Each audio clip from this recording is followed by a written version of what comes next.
తెలంగాణలో ఎమ్మెల్సీ ఎన్నికలు ప్రకంపనలు పుట్టిస్తున్నాయి. తమ అభ్యర్థికి ఓటేయమని నామినేటెడ్ ఎమ్మెల్యేకు డబ్బు ఇవ్వజూపాడంటూ టీటీడీపీ ఎమ్మెల్యే రేవంత్ రెడ్డిని అరెస్ట్ చేశారు ఏసీబీ అధికారులు. నామినేటెడ్ ఎమ్మెల్యే స్టీఫెన్సన్ దగ్గరకు భారీ మొత్తంలో నగదుతో రేవంత్ వెళ్లగా అప్పటికే మాటు వేసి ఉన్న ఏసీబీ అధికారులు ఆయన్ని రెడ్ హ్యాండెడ్ గా పట్టుకున్నారు. 50 లక్షల రూపాయలిస్తూ దొరికిపోయారు రేవంత్. తమకు అనుకూలంగా ఓటు వేస్తే కోట్ల రూపాయలు ఇస్తామంటూ టీడీపీ తనను ప్రలోభ పెడుతోందని స్టీఫెన్ కొన్నాళ్లుగా చెబుతున్నట్టు తెలిసింది. ఈ నేపథ్యంలోనే స్పై ఆపరేషన్ జరిగింది. రేవంత్ రెడ్డి రెడ్ హ్యాండెడ్ గా పట్టుబడ్డారు. మొత్తం 5 కోట్ల రూపాయలకు డీల్ కుదిరిందని, అందులో భాగంగానే 50 లక్షలు ముందిచ్చినట్టు తెలిసింది. స్టీఫెన్ కొడుకు ఇంట్లో నేరుగా ఆయనకే డబ్బులిస్తూ దొరికారు రేవంత్. ఎమ్మెల్సీ ఎన్నికల నేపథ్యంలో నేరుగా టీడీపీ ఎమ్మెల్యేనే డబ్బులిస్తూ దొరికిపోవడం సంచలనమైంది. ప్రెస్ కాన్ఫరెన్స్ పెట్టి చెప్పిన చంద్రబాబు నాయుడు ఏం చేస్తాడో అని చెప్పిన, సిగ్గు లేకుండా సొంత ఎమ్మెల్యేలను కూడా కొనుక్కుంటాడని చెప్పిన, మీకు ఎన్నిసార్లు చెప్పినా ఈసారి అక్కడ ఏమి జరుగుతుంది ఏంది అని చూసిన తర్వాత కూడా కొన్ని టీవీలకు ఎందుకో నాకైతే అర్థం కాలే. ఆయన దగ్గర 1500 ఉన్నాయని ఎందుకు ఇంకా ఇప్పుడు ఇదేం ఇప్పుడు జరిగినటువంటిది ఎవరు చేస్తున్న ఇన్వెస్టిగేషన్ ఆ మాత్రమన్నా చూసుకోవాలి కదా. ఎందుకో మీ ఆతృత నాకు అర్థం కాలే. కొంతమంది ఇప్పుడు ఏంది అనేది డీటెయిల్గా వాళ్ళు చెప్పగలుగుతారు కదా. ఇంకా దయాకర్ మాట్లాడుతున్నాడు, నాతో టీఆర్ఎస్ ఎమ్మెల్యేలు మాట్లాడినరు అని చెప్తున్నాడు. ఫస్ట్ ఏక నంబర్ దొంగ. ఒకవేళ మాట్లాడితే ఆ మాట్లాడిన దాంట్లో డబల్ టిబల్ వేసుకుందామని చూసే దొంగ ఇదే. ఇప్పుడు ఒకటి ఏంటంటే క్యాంప్ ఏర్పాటు చేసారని మీ టీవీలోనే చూసినాం.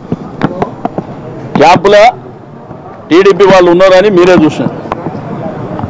మరి ఆ ఎవరైతే నామినేటెడ్ ఎమ్మెల్యే ఇంటికి ఎందుకు పోయిండో దానికి వాళ్ళే చెప్పాలి.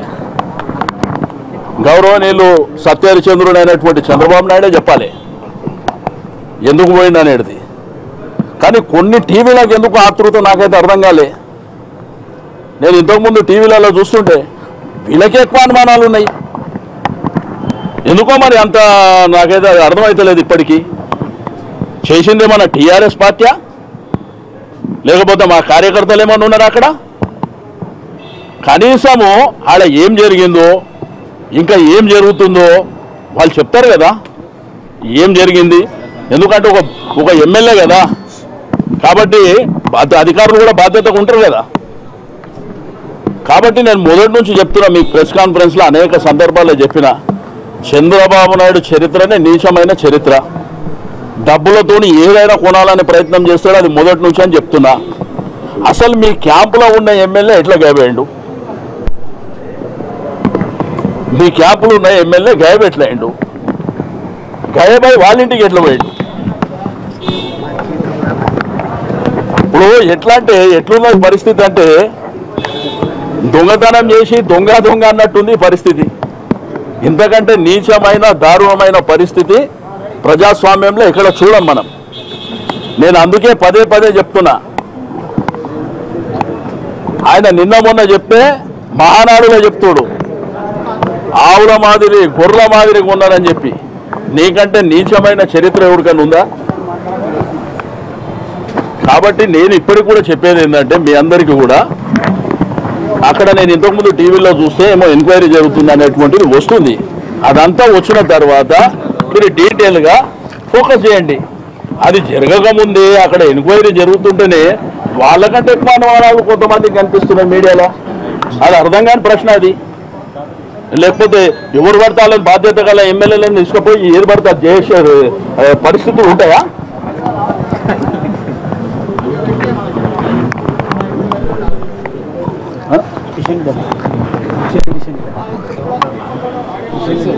లేదు అవన్నీ. కాబట్టి ఈ పరిస్థితులు ఉన్నాయి. నేను ఇప్పుడు కూడా నేను ఒక మంత్రిగా బాధ్యత గల వ్యక్తిగా ఉన్నప్పటికీ ఏం జరిగింది దాని డీటెయిల్గా ఎవరైతే చేస్తున్నారో వాళ్ళు చెప్తారు కదా. మనం మీ మీడియా మిత్రులకు కూడా అందరికీ ఒక్కొక్క డిపార్ట్మెంట్ చూస్తారు. పోలీస్ డిపార్ట్మెంట్ ఒకళ్ళు చూస్తారు, క్రైమ్ ఒకళ్ళు చూస్తారు, ఏసీపీ ఒకళ్ళు చూస్తారు. మీకంటే ఎక్కువ ఇన్ఫర్మేషన్ మాకైతే తెలియదు. కాబట్టి అది డీటెయిల్గా రానిది. రాకముందే నేను ఇంతకుముందు చూస్తే అసలు ఆయన దగ్గర ఏం లేవంట, 1500 ఉన్నాయంట, దారిన పోతుండంట, ఇది జరిగిందంట, లేకపోతే కావాలనే వీళ్ళు క్రియేట్ చేసిరంట. ఏందా చిన్న పిల్లలాటనా ఇది? మీరు ఏం చేస్తారు?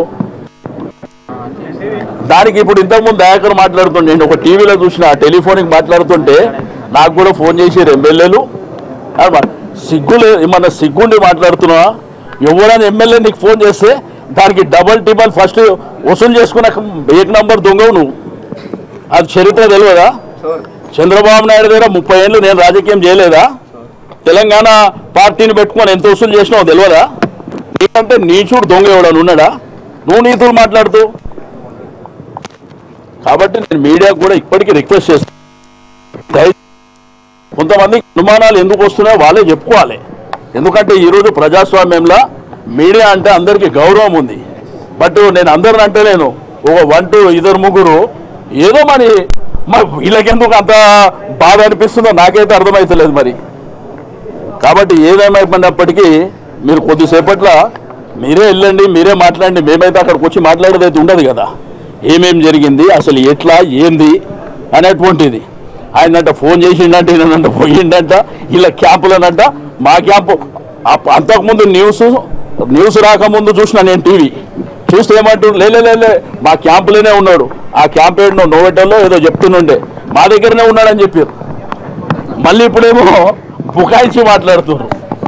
కాబట్టి నేను మొదటి నుంచే చెప్తున్నా, చరిత్రలో ఒక రాజకీయ పార్టీలా ఒక పార్టీ అధ్యక్షుడు తన సొంత ఎమ్మెల్యేలని మీరు పోకండ్రా బాబా అని కొనుక్కుంటున్నటువంటి ఏకైక వ్యక్తి చంద్రబాబు నాయుడు అని నేను ఈరోజు చెప్పలే, number of times press conference పెట్టి చెప్పిన. ఇది ఆల్రెడీ నాకు తెలుసు. ఎందుకంటే గతంలో నేను ఉన్నా కాబట్టి జరిగే పరిణామాలన్నీ నాకు తెలుసు కాబట్టి నేను పదే చెప్పుకుంటూ వచ్చిన. కాబట్టి ఇంత దుర్మార్గానికి ఇంత నీచానికి ఊడబడి కడతారంటే దానికి ఆ సత్యహరిచంద్రుడు అయినటువంటి చంద్రబాబు నాయుడు గారు సమాధానం చెప్పుకోవాల్సి వస్తుంది సమాజానికి డెఫినెట్గా. మరి ఇప్పుడు నిన్న మొన్న మాట్లాడింది ఏంది, ఈరోజు మాట్లాడింది ఏంది? మరి మీ క్యాంపులు ఉన్నటువంటి ఎమ్మెల్యే ఎట్లా బయటికి పోయిండు మీరే చెప్పుకోవాలి. లేకపోతే మేము అక్కడికి వచ్చి మీ క్యాంపులు ఉన్న ఎమ్మెల్యేలను ఎవరినైనా తీసుకుపోయే పరిస్థితి ఉందా? ఇంత దారుణంగా చేసిందంతా చేసి మళ్ళా ఎదురు మాట్లాడుతున్నారు. ఓకే ఫైన్ మాట్లాడండి, కానీ కొద్దిసేపు అయినాక అంతా జరిగిన తర్వాత మీకు తెలుస్తుంది కదా, అప్పుడు మాట్లాడతాం.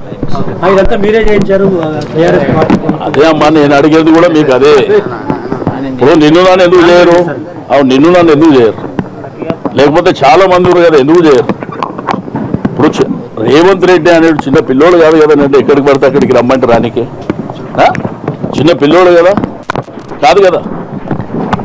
కాబట్టి అవన్నిటికీ సమాధానం వాళ్ళే చెప్పుకోవాల్సి వస్తుంది. కొద్దిగా అయిన తర్వాత మీకు అంతా డీటెయిల్గా తెలిసినప్పుడు అప్పుడు మాట్లాడదాం.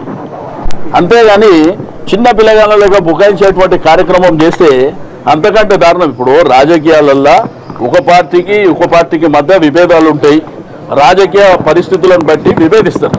ప్రజాస్వామ్యం ఇది, డెమోక్రసీ. కానీ ఇది అది కాదు కదా.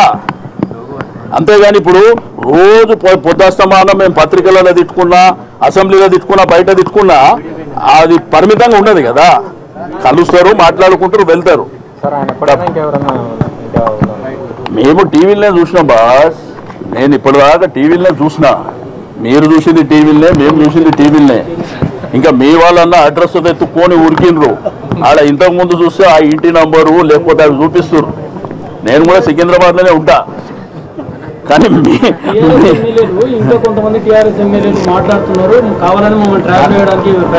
అదే చెప్తున్నా కదా, 1 నంబర్ దొంగనే మాట్లాడుతున్నాడు. ఆ మాట్లాడినుంటే నిజంగా ఇట్లా మాట్లాడినుంటే అది ఎంత మాట్లాడుతుండనో దానికంటే డబల్ టిబల్ వసూలు చేస్తుండే. పెద్ద నంబర్ 1 కదా దాంట్లో ఆ మాట్లాడే వ్యక్తే. కాబట్టి వచ్చింది మేము పోయినామా వాళ్ళ ఇంటికి, లేకపోతే వాళ్ళ పార్టీ వాళ్ళ దగ్గరికి మేమేమైనా పోయినామా? వచ్చింది వాళ్ళు, మళ్ళీ ఉల్టా బుకాయించింది వాళ్ళు. ఇప్పుడు ఏమి దొరికింది ఏంది అవన్నీ ఇప్పుడు మీరు చెప్పేది టీవీలనే ఒక దాంట్లో ఒకటి చెప్తారు, ఒక దాంట్లో ఒకటి చెప్తారు, ఒక దాంట్లో ఒకటి చెప్తారు. మేము టీవీలో చూసిందే మాట్లాడుతుంది. కానీ మేము ఒక ప్రత్యేకమైన పరిస్థితిలో టీవీలో నేను చూసిన మేమేం సమాచారాలు తీసుకునే పరిస్థితుల్లో లేము ఇప్పుడు. ఎందుకంటే మాకు ఒక మాక్ పోలింగ్ అనేది జరుగుతుంది. మధ్యాహ్నం కూడా మేము టీఆర్ఎస్ ఆఫీసులో ఉన్నాం అందరం. అక్కడి నుంచి ఇక్కడికి వస్తున్నాం. వస్తే ఫ్రెష్ అప్ అయ్యేటప్పుడు టీవీ చూస్తే ఉన్న సమాచారం అది. అంతేగాని అదేదో సమాచారం జరుగుతుందని మేము ఏదో వెంట వాడి ఫోన్లు చేసి అడిగే పరిస్థితి లేదు. మాకంటే మీకే ఎక్కువ తెలుసు. అంటే మీ నామినేటెడ్ సభ్యులతో మీరు మాట్లాడలేదా సార్? తెలుసుకునే ప్రయత్నం చేయలేదా? ఇప్పుడు మాకు కూడా మీ నామినేటెడ్ సభ్యులు రాలేదు. అవునండి, అక్కడ మధ్యాహ్నం మాట్లాడినప్పుడే మేమేంటంటే ఈ రోజు ఈవినింగ్ ఇక్కడ ఉన్నది కాబట్టి అందరు ఈవినింగ్ వచ్చిన తర్వాత మాట్లాడుకుందాం అనేది. కాబట్టి నేను అది దృష్టిలో ఉంచుకునే మాట్లాడుతుంది. కాబట్టి ఏదైనా కానీ ఇది డెమోక్రసీ, అన్ని తెలుస్తాయి, అన్ని ఎవరేం మాట్లాడినా ఏమున్నా ఎంత బుకాయించినా మీకు వివరాలన్నీ తెలుస్తాయి. రేవంత్ ని ఏసీబీ అధికారులు అదుపులోకి తీసుకోవడంపై టీటీడీపీ నేతలు భగ్గుమంటున్నారు. రేవంత్ పై కుట్ర చేశారంటూ డీజీపీని కలిశారు.